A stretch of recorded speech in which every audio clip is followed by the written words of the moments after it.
Alors, maintenant, on va voir l'onglet Matrice. C'est là où, effectivement, on va pouvoir soit récupérer déjà les affectations qu'on aurait pu, les assignations qu'on aurait pu faire. Je vais prendre l'exemple, par exemple, ici, du LFO sur le panoramique.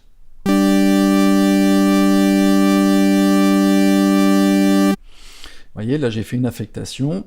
Je vais dans l'onglet Matrix, et là, vous voyez que il me la retrouve. Donc il me retrouve comment? Il me dit, voilà, la source, c'est le LFO 1. Il module la destination qui est panoramique de l'oscillateur A, suivant une certaine intensité, la profondeur, l'amplitude de la modulation. Vous voyez ici, je couvre toute l'amplitude. Ici, je peux la réduire si je veux, de moitié. Vous voyez, c'est comme si je faisais ça. Ok. Là, il n'y a quasiment rien. Là, ça fait quasiment rien. Si je le mets à fond, elle est à fond. Ok. Donc ici, on peut jouer sur la courbe, en fait. Est-ce qu'elle est linéaire ou exponentielle pour donner justement du mouvement, un mouvement naturel de progression sur l'amplitude. Là, très rapide, là un peu plus lente que linéaire ou complètement linéaire.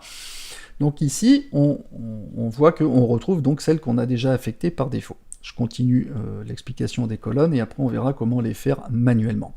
Ici, vous avez le type. Vous voyez que ici, j'ai type en bipolaire ou unipolaire. Là, il y a les deux flèches des deux côtés. Ça veut dire que j'ai une amplitude des deux côtés par rapport à mon curseur de référence. Ici, si je le mets, je clique souris gauche, je serai en unipolaire. Donc là, qu'est-ce qui se passe? C'est que j'aurai que dans un sens. Donc il va à droite par rapport à la référence, ici, mais je peux décider de le mettre à gauche, ici. Hein, ça revient au même que si je faisais ça ou ça. Ok? On peut faire une partie. Vous voyez? Donc on peut le régler, si on veut, facilement ici. Donc là, je reviens en bipolaire. Ou bidirectionnel. Ok. Donc vous avez un témoin de l'activité de la modulation qui montre bien qu'ici on est en bipolaire et effectivement que le petit signal là, il va de gauche à droite. On a la possibilité d'ajouter une source supplémentaire, de la multiplier à la source de base. Comme ici, vous voyez que on a la mode wheel, une enveloppe, on peut rajouter encore un élément qui viendra, un autre modulateur à celui existant, le LFO. Je vais prendre l'exemple, pour la simplicité de l'explication, la mode wheel, la molette de modulation. Qu'est-ce qui va se passer? Ici, par défaut, si je ne fais rien, je sais que quand je joue une note, je vais avoir le LFO qui va jouer sur la panoramique. Ok? Et là, quand je joue, eh ben, il ne se passe rien. Et l'avantage, c'est qu'on peut dire à une autre source complémentaire d'avoir la priorité sur une autre, c'est-à-dire, je ne veux pas m'embêter à faire un paramétrage, je veux en fait la modulation du LFO sur le panoramique quand je veux, c'est-à-dire quand je le décide. Donc je peux l'affecter, par exemple, à la molette de modulation. Voilà, je joue, j'ai pas de panoramique ici, et là,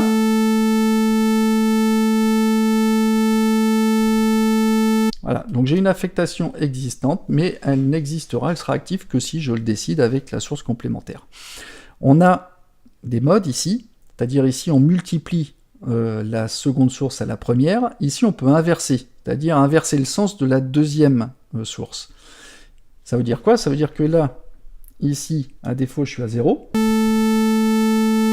donc j'ai mon mouvement de panoramique, et si je le monte, il n'y en a pas. Donc je peux inverser le sens en fait de cette source. Et ici je peux, si je veux, la bypasser, c'est-à-dire la désactiver momentanément. Ok. Ici donc ici on a également le niveau de sortie en fait de la modulation, avec encore des paramètres de curve qu'on peut mettre en exponentielle ou en linéaire. Et ce qui va être intéressant, c'est que au-delà du fait qu'on a fait nos assignations nous-mêmes, on peut aller chercher d'autres paramètres qui n'existent pas forcément, parce qu'ici on est limité à enfin limité, c'est déjà pas mal, mais on a 3 enveloppes, 4 LFO, la vélocité, la note et la modulation, mais on peut aller chercher d'autres paramètres, par exemple, comme voilà, l'aftertouch, la façon dont on va appuyer.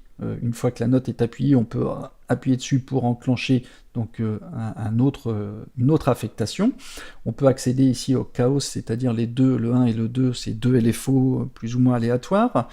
On va pouvoir aller chercher des macros, fixer une valeur aussi, dire bah tiens, voilà c'est le source, je veux fixer une valeur bien précise. Vous voyez, donc on a vraiment la possibilité d'aller chercher des choses un peu plus loin, qui sont assez intéressantes. Donc avec des destinations, je peux aller dire même des choses simples. L'enveloppe 1, je veux aller l'affecter au sub,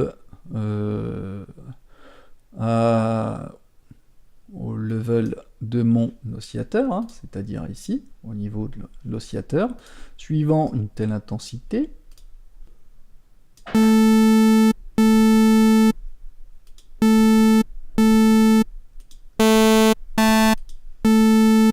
Donc là, il va directement.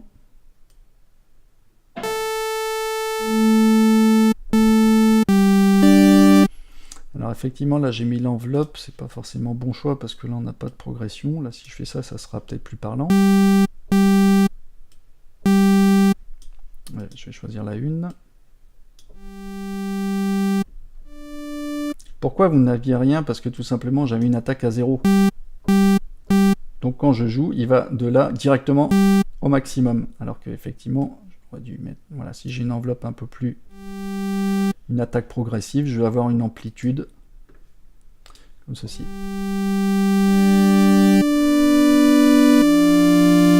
Etc., etc.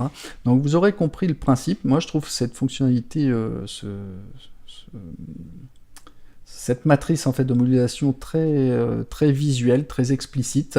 Et donc là, bah, vous n'avez qu'à chercher après. Voilà, si je veux affecter le deuxième LFO sur un panoramique, voilà, suivant une amplitude, et hop.